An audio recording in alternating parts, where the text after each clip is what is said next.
สบายดีมูเพื่อนอยู่ใน Facebook ของเมฆลาสบาพรทุกท่านมิตรฮักแฟนเพลงมิตรหมอแคนแฟนหมอลำโดยเฉพาะเป็นนักล่าฝันที่เดิมพันด้วยเสียงเพลงเนาะข้าพเจ้าเมฆลาสบาพรมาในโครงการคลิปฮอตโคเวอร์เพลงฮิตเนาะซึ่งว่าโครงการนี้เขาได้รับการสนับสนุนจากนี้เลยเนาะอาหารเสริมขับไล่ไขมัน SP สามารถที่จะคุมน้ำหนักของทานให้คงที่ได้เพียงแต่กิน SPก้อนอาหารครับนักๆ1 เม็ดเท่านั้นเนาะหรือว่าผู้ใดที่ว่ามีปัญหาในเรื่องของน้ำหนักเกินน้ำหนักหลายอยากลดน้ำหนักเนาะกิน SP มื้อละเม็ดติดต่อกันและออกกำลังกายควบคู่เท่านี้ก็จะได้หุ่นฟิตหุ่นเฟิร์มกลับขึ้นมาอีกทีนึง SP มีดีตั้ง5อย่างเนาะ SP 1สามารถไปซอยดักจับไขมันที่เฮากำลังกินลงไปบ่ว่าไขมันจากแป้งไขมันจากซัดไขมันจากซีดจากเนยต่างๆเนาะให้ออกไปทางระบบขับถ่ายก็ง่ายๆกินหลายเท่าไหร่กับบ่ตุ้ยทานกิน SP ไปก่อนเนาะหรือว่าผู้ใดที่ว่ามีปัญหาน้ำหนักขึ้นน้ำหนักเกินเนาะ SP ไปซอยในเรื่องของเผาผลาญไขมันที่สะสมในร่างกายของเฮาเนาะให้ออกไปทางเหงื่อฉะนั้นเมฆลาจึงแนะนำว่าผู้ใดกินเพื่อที่จะลดน้ำหนักให้กินแล้วออกกำลังกายควบคู่เนาะน้ำหนักจะลงตามเหงื่อที่ออกไปอันที่3 SP ไปซอยกระซับรูปพรางเฮาให้ฟิตให้เฟิร์มก่อนเก่าอันที่4 SP ไปซอยบำรุงผิวพรรณเฮาให้เนียนให้ใสบ่ให้แห้วแห้งว่าจังซี่ซะเนาะอันที่5 SP ไปซอยปรับระบบขับถ่ายเฮาให้ดีขึ้นว่าจังซี่ซะเนาะไปดีท็อกลำไส้ให้พร้อมกิน SP แล้วบ่จำเป็นต้องมีดีท็อกอีกเพราะว่า SP มีดีท็อกอยู่ในตัวเองเนาะไปซอยปรับระบบขับถ่ายเฮาให้ดีขึ้นและกิน SP บ่มีผลข้างเคียงใดๆบ่มีว่าวินหัวบ่มีว่าปวดหัวปวดหากนอนบ่หลับกินข้าวบ่ได้หรือว่าหัวใจสั่นเนาะเฮาบ่ได้มีผลข้างเคียงใดๆทั้งนั้นและ SP ยังปลอดภัยเพราะเฮาได้รับการยั่งยืนจากกรมอาหารและยาจากประเทศที่ผลิตเนาะก็ถึงความปลอดภัยเนาะเฮาต้องเบิ่งว่ามีหลักฐานอย่างแน่นอนเป็นหลักฐานที่องค์การหรือว่ากรมอาหารและยาเพิ่นยั่งยืนให้เนาะอันนี้จากประเทศที่ผลิตก็ถึงเรื่องของคุณภาพของมันเนาะผลิตจากโรงงานที่ได้มาตรฐานและได้ผ่านการกวดกาขององค์การของรัฐจากประเทศที่ผลิตและประเทศลาวเงียบห้อยแล้วว่าจังซี่ซะเนาะเพื่อความปลอดภัยของทุกท่านเนาะอันนี้อย่าลืมกันแล้วกันเนาะอยากได้ SP ไปซอยในการรักษารูปพรางของท่านก็อย่าลืมโทรมาที่03094-535วอทแอปที่5966866เนาะ SP ใจดีเฮาส่งฟรีฮอดเงินสนับสนุนโครงการดีๆจังซี่โครงการคลิปฮอตโคเวอร์เพลงฮิตเพื่อที่จะให้โอกาสกับทุกท่านที่ว่ามักฮักในการร้องเพลงทุกสาขาทุกอาชีพทุกเพศทุกวัยกันเลยว่าจังซี่ซะเนาะเพื่อสิ่งเงินรางวัลมูลค่า5 ล้านกีบเนาะนอกเหนือจากเงินรางวัล5 ล้านกีบแล้วทางนั้นยังจะได้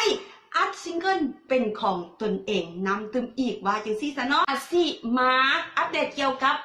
แซมประจำอาทิตย์ที่4ของเดือน9ก่อนกันแล้วกันเนาะนั่นก็คือนุ่มแดงอาญาเมืองมาลัยจากปากซองแขวงจำปาสักนั่นเองเนาะเข้าไปเป็นแซมประจำเดือนประจำอาทิตย์ที่4ของเดือน9ว่าจังซี่ซะเนาะแต่ว่าตอนนี้เฮาฮอดเวลาแล้วเนาะฮอดเวลาเปิดการแข่งขันอยู่ในรอบแซมซนแซมเพื่อที่จะเอาผู้ชนะเพียง1 เดียวเป็นแซมประจำเดือนคือเฮาเอาแซมประจำอาทิตย์ที่1อาทิตย์ที่2อาทิตย์ที่3และอาทิตย์ที่4ของเดือน9มาแข่งขันกันเพื่อที่จะเอาผู้ชนะ1 ท่านเท่านั้นมาเป็นแซมประจำเดือน9แล้วเข้าไปสู่รอบต่อไปว่าจังซี่ซะเนาะเฮามาเริ่มจาก A1 เนาะเป็นแซมประจำอาทิตย์ที่1ของเดือน9เนาะนั่นก็คือนุ่มวันทะเลศบัวพันน้อยจากเมืองเพียงแขวงสยบุรีหนุ่มที่มีลีลาการร้องเพลงที่บ่คือไผเนาะนอนห้องยังได้แซมประจำอาทิตย์ไปว่าจังซี่ซะเนาะเพิ่นมาในผลงานเพลงยอมให้น้องฮักเขาแต่เฮาบ่เลิกกันและก็ติดตามมาด้วยสาวไส้กรองเสียงหวานเนาะเพิ่นมาในผลงานเพลงใจสาวเงินเพของทั้งติ้งหน่อยเนาะนั่นก็คือน้องวรรณภาสุวรรณราชจากแขวงเซกองเนาะและ2 คลิปนี้พร้อมแล้วที่จะมอบเป็นความสุขให้กับทุกท่านอีกเทื่อนึงเนาะมักคลิปใดอย่าลืมแชร์ให้กำลังใจกันต่อไปนะไปชมพร้อมๆกันเลยเจ้าคำว่าผิดหวังอ้ายบ่อยากฟังดอกน้องแก้วตาอ้ายอยากให้น้องว่าอ้ายหาแก้วตากว่าชีวิตอ้ายแผ่นดินแผ่นฟ้าอาทิตย์จันทราก็ยังบ่ลายมา หาสมุทรหรือว่าทะเลทรายก็ยังบ่หลายเท่าอ้ายหักน้องหน้าที่เวียกงานบางคืนบางวันต้องห่างน้องไกลเวลาอ้ายมีให้น้องบ่หลายน้องจึงปันใจให้สายอื่นจองน้องเรียกเขาแทนมอบตำแหน่งแฟนให้เขาครอบครองตำแหน่งอ้ายกลายเป็นแฟนรองเพราะอ้ายหักน้องจึงต้องยอมทนหัวใจของอ้ายเหมือนดังไฟเผาไหม้ทางดวงเหมือนมีมีดกรีดลงการสวงแฟนอ้ายสุดห่วงควางสายอีกคนน้ำตาเปียกหมอนบอกกินบ่นอนคิดนำหน้ามนทั้งที่อ้ายหักน้องมาดนวันนี้หน้ามนกลับมาเลือกเขาบ่โทษเจ้าดอกแต่อ้ายอยากบอกให้น้องหูไว้ถึงแม่น้องเลือกเขาเพียงกายอ้ายก็ยังหมายฮักเดียวเพียงเจ้าสิ่งเดียวที่ขอให้อ้ายได้บอกแม่นวลน้องเยาว์อ้ายขอยอมให้น้องมีเขาแต่ว่าสองเฮาอย่าเลิกกัน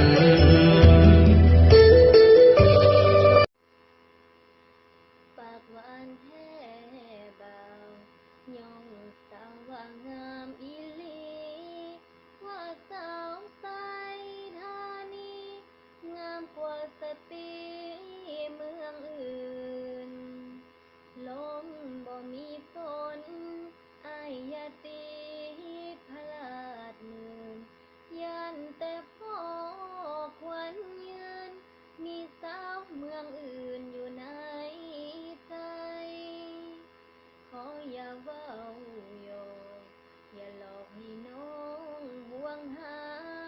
ถ้าบ่มีภรรยาเสนอฮักมาน้องสนองได้อุดหนุนเข้าป่าลองแพ้ต้มวิวซื่นใจถ้าอ้ายบ่มีภัยน้องก็หับได้เคยใส่ธานีอ้ายเป็นสาวนาน้องพนักงานเฮือนแพ้ถ้าหักน้องสิ่งแท้ให้บอกพ่อแม่มาขอทันทีค่าดองบ่แพงพ่อแม่น้องใจดีดีเป็นเคยใส่ธานีต้องมีใจเดียวฮักเดียวสัญญาก่อนจากอ้ายจะกลับมาเฮือนแพ้น้องฮักอ้ายจริงแท้ใจอื่นบอกแค่บอกเกี่ยวคอยอ้ายมาขอวิวาเป็นทองแผ่นเดียวฮักสองเฮากลมเกี่ยวเหมือนน้ำเงิมเกี่ยวเหมือนแพ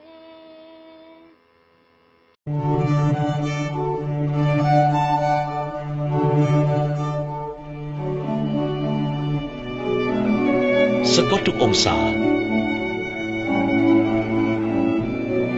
สง่าทุกกิริยา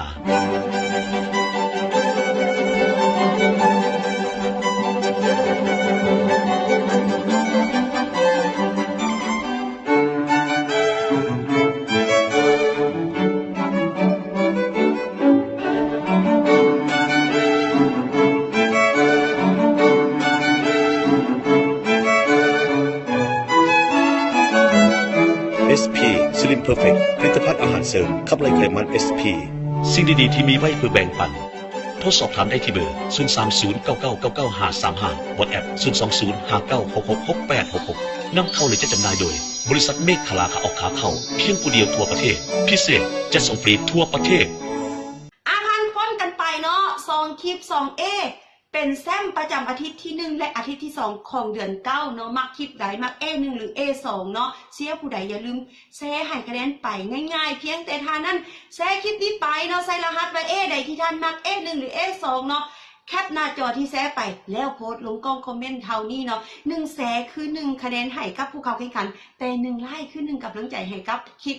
โครงการคลิปฮอตโคเวอร์เพลงฮิตนี่เนาะเริ่มกันแล้วกันเนาะกับโครงการดีๆจังซี่ได้รับการสนับสนุนจากนี่เลยเนาะอาหารเสริมขับไล่ไขมัน SP มีปัญหาในเรื่องของน้ำหนักเกินน้ำหนักขึ้นหลายขึ้นไวอยากกินแต่ย่านตุ้ยให้ SP ไปซอยเพียงได้กิน SP ก่อนอาหารค่ำทั้งนั้น1เม็ดเท่านั้นก็สามารถที่จะคุมน้ำหนักให้คงที่ได้หรือว่าผู้ใดที่ว่ามีน้ำหนักเกินน้ำหนักหลายอยากลดน้ำหนักกิน SP ทุกมื้อละเม็ดแล้วออกกำลังกายควบคู่เท่านี้ก็จะให้หุ่นฟิตหุ่นเฟิร์มน้ำเติมอีกแล้วเนาะ SP เฮาใจดีส่งฟรีฮอดเงินและ SP เฮายังปลอดภัยน้ำเติมอีกเพราะเฮาได้รับการยั่งยืนจากกรมอาหารและยาเพื่อความปลอดภัยของทุกท่านจากประเทศที่ผลิต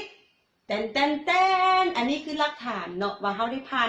องค์การที่คุ้มครองผู้บริโภคมาเรียบร้อยตั้ง2ประเทศและกับประเทศลาวเฮาเรียบร้อยแล้วเพื่อความปลอดภัยของทุกท่านว่าจังซี่ซะเนาะSP ใจดีส่งฟรีฮอดเงินเลยอย่าลืมกันแล้วกันเนาะวันนี้เฮามาต่อการแข่งขันอยู่ในห้องแซมซนแซมกันเลยเฮายังเหลือแซมประจำอาทิตย์ที่3และอาทิตย์ที่4นั่นเองเนาะเริ่มกันต่อเลยเนาะกับ A3 เนาะสาวน้อยที่มาในความมืดเนาะเพิ่นมาในผลงานเพลงคนไก่บ้านของแหล่ลำเซนั่นก็คือน้องเป้เพชรชมพูจากแขวงสยามบุรีและก็ติดตามมาด้วยหนุ่มบ้านนาเนาะเพิ่นมาในผลงานเพลงคิดฮอดคนบางคนของทางขันไซน้ำโซกเนาะซึ่งว่าหนุ่มคนนี้เนาะเพิ่นหากว่าได้รับเป็นแซมประจำอาทิตย์ไปเมื่อวานนี้เองนะนั่นก็คือหนุ่มแดงอาญาเมืองมาลัยจากปากซองแขวงจำปาสักนั่นเองเนาะ2คลิปนี้พร้อมแล้วที่จะมอบเป็นความทรงจำดีๆให้กับท่านอีกทีนึงไปชมพร้อมๆกันเลยเจ้า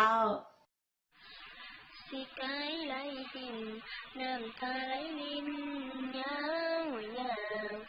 สิได้สาบ้านเฮาไปอยู่บ้านเพิ่นแล้วเด้รถเล่นทางลาหัวใจข้าสิพังเพสิไก่ทินลำเซพอปานในเดสิได้กลับคนน้ำมาส่งน้ำตาไหลลงอาบหน้าตอนที่บอกมาน้ำตาแห่งไหลยาวยาวคิดทอดอีพ่อคิดทอดอีแม่ลุงป่าคิดทอดถิ่นลำเนาคิดทอดผู้บ่าวที่เคยรักกันอยู่ห่างไกลหัวใจเป็นทุกข์บางคนคงคิดว่าสุขความจริงทุกข์มากกว่านั้นหาเงินเดินไกลแต่ใจพัดคิดทอดบานให้คิดเบิ่งกันแล้วกันมันทรมานสันใดเด้แม่จำเป็นจำใจต้องห่างไกลกันก่อนเพิ่งยามหลับยามนอนไหววอนถึงคุณพ่อแม่ลูกหาเงินได้ย้ำใดสิกลับมาแวะสาธุบุญคุณพ่อแม่หักษาลูกแม่ยามมือห่างไกลจำได้บ่นอต้มปลาคออยู่เที่ยงนาน้อยสองเฮานัดกินอีน้อยหอมอ้อมหอยแซ่บซอยสุขสันต์อายจูบน้องจูบแล้วก็หูบน้ำแกงวันนั้นสายตาส่งยิ้มให้กันวันนั้นมีความสุขล้น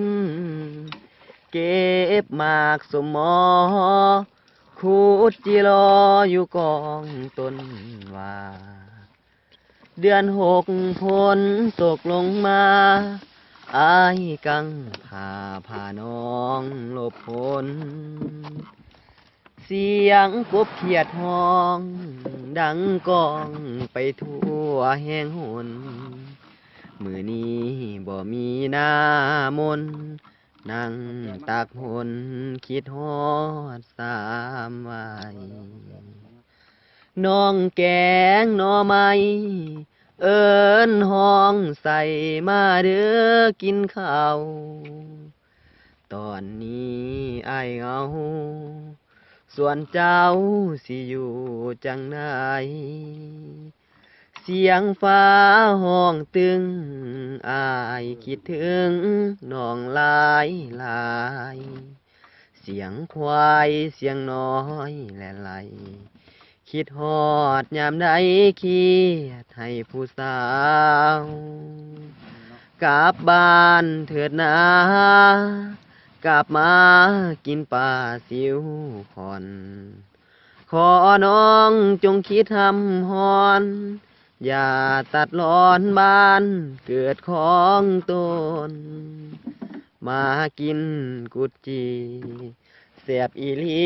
พันภากระโดน คิดฮอดผู้หญิงบางคน ให้รู้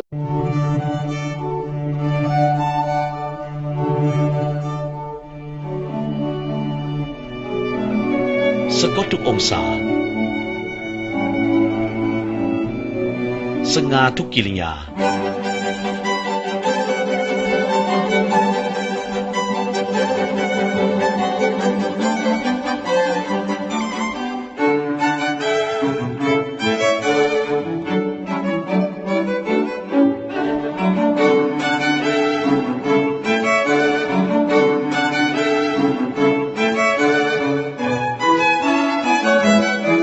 SP Slim Perfect ผลิตภัณฑ์อาหารเสริมขับไล่ไขมัน SP สิ่งดีๆที่มีไว้เพื่อแบ่งปันโทรสอบถามได้ที่เบอร์ 030999955 WhatsApp 02059666866 นำเข้าหรือจะจำหน่ายโดย บริษัทเมฆขลาขาออกขาเข้า เพียงผู้เดียวทั่วประเทศ พิเศษจะส่งฟรีทั่วประเทศ เป็นจังไดเนาะซีผลงานเพลงซีแซมเนาะซีแซมซีเอซีผลงานเพลงผ่านพ้นกันไปมักเอใดเนาะเสียเอใดอยู่ก็สามารถที่จะแซ่ให้คะแนนกันไปให้ถึงฟังฝันเนาะเพราะว่ารอบนี้เป็นรอบประจำเดือน เพื่อที่จะเอา1เอเท่านั้นเข้าไปเป็นแซมประจำเดือนแล้วไปแข่งขันอยู่ในเดือนหน้าเป็นแซมประจำสายเอว่าจังซี่ซะเนาะง่ายๆกติกาในการแซ่นะเพียงแต่ใส่คลิปนี้ไปเนาะใส่รหัสว่ามักเอใด A1 หรือ A2 A3 หรือ A4 หรือ A5 เนาะใส่รหัสไปแคปหน้าจอที่แซ่ไปแล้วโพสต์ลงกล้องคอมเมนต์เพื่อที่จะยืนยันให้เฮาได้นับคะแนนเนาะอย่าลืมกันแล้วกันเนาะ1แซ่คือ1คะแนนให้กับผู้เข้าแข่งขันแต่1ไลค์คือ1กำลังใจให้กับพงกันคลิปฮอตโคเวอร์เพลงฮิตที่ได้รับการสนับสนุนจาก SP Slim Perfect เนาะอาหารเสริมครับไร้ไขมัน SP สามารถที่จะซอยคุมน้ำหนักของท่านให้คงที่ได้เพียงแต่กิน SP ก่อนอาหารครับนั้นเท่านั้น1เม็ดเนาะก็จะรักษาน้ำหนักให้คงที่ได้แล้วหรือว่าผู้ใดมีน้ำหนักเกินน้ำหนักหลายอยากจะลดน้ำหนักก็กิน SP มื้อละเม็ดติดต่อกันแล้วออกกำลังกายควบคู่เท่านี้ก็จะได้หุ่นฟิตหุ่นเฟิร์มกลับขึ้นมาอีกทีนึงขนาดไม่ขนาด38 ปีก็สามารถที่จะกลับมาฟิตเฟิร์มได้อีกทีนึงเนาะอย่าลืมกันแล้วกันเนาะผู้ใดที่ว่าอยากเข้าโครงการนี้ร่วมโครงการนี้ก็อย่าลืมอัดคลิปความยาวบ่เกิน2 นาทีเพลงที่จะเอามา cover ต้องเป็นเพลงเราเท่านั้นเนาะแล้วห้ามแต่งตัวโป๊ห้ามเต้นอนาจารผู้ที่จะเข้าแข่งขันต้องบ่เคยอัดเพลงเสียงมาก่อนอัดคลิปแล้วส่งมาที่ Facebook ของเมฆขลาเท่านั้นเนาะและอย่าลืมกดติดตามอยู่ที่ Facebook ของเมฆขลาเบิ่งว่าคลิปของท่านนั้นจะเข้าแข่งขันอยู่ในอาทิตย์ใดหรือว่าผู้ใดที่ว่าเสียอยู่ว่าจังซี่ซะอยากให้เอใดเข้าแข่งขันอยากให้เอใดได้อัดซิงเกิลเป็นของตนเองก็อย่าลืมกันแล้วกันเนาะแชร์กันไปต่อเนาะสำหรับอาทิตย์นี้เมฆขลาต้องไปก่อนบ๊ายบาย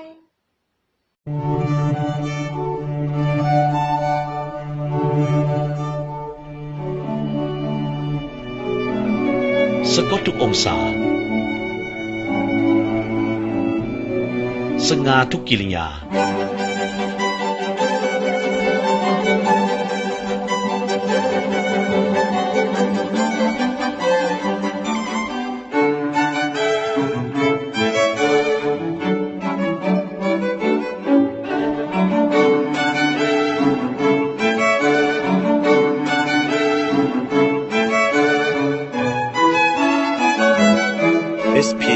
Perfect ผลิตภัณฑ์อาหารเสริมขับไล่ไขมัน SP สิ่งดีๆที่มีไว้เพื่อแบ่งปันโทรสอบถามได้ที่เบอร์ 030999955 WhatsApp 02059666866 นำเข้าหรือจะจำหน่ายโดย บริษัทเมฆขลาขาออกขาเข้าเพียงผู้เดียวทั่วประเทศ พิเศษจะส่งฟรีทั่วประเทศ